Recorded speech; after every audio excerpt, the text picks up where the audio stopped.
Thank you.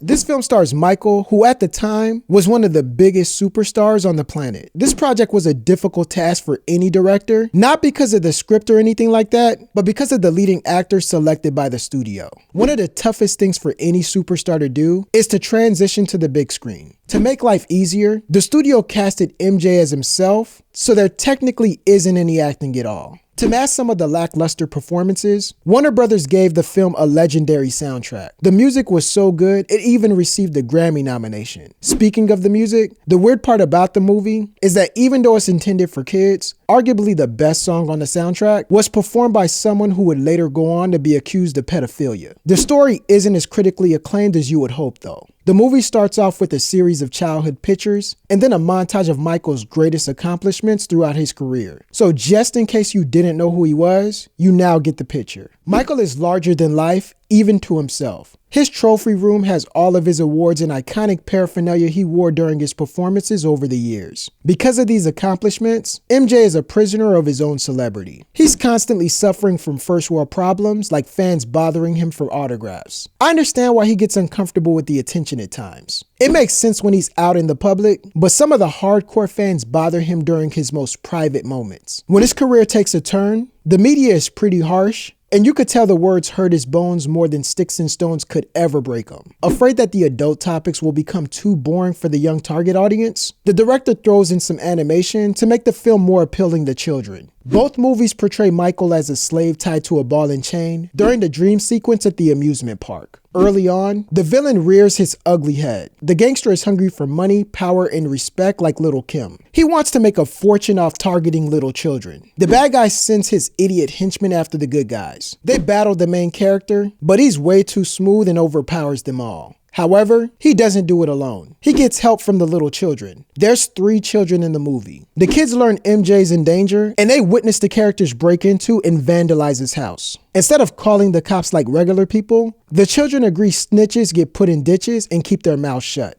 The kids learn that Michael was playing with his friends on the beautiful green, and everything was going well until he went to go and get his ball back. This leads him to a secret passage, and that's where him and the villain's worlds collided. In this world, Michael's given special abilities that he wouldn't normally possess. That's why when he gets beat up by the villain's henchmen, he has one last trick up his sleeve. It's hard to describe, but he literally stretches his body and flies over all the henchmen. The last we hear from the villain is when he goes on the rocket launcher, and fortunately, he explodes when he's not able to press the eject button in time. At the end, everyone is worried like they'll never see Michael again. But after the spaceship flies across the screen, MJ returns. Those are 24 reasons these movies are the same. You agree? Yes, no, maybe so? If not, politely share your thoughts in the comment section below and click the subscribe button for more 24 reason videos.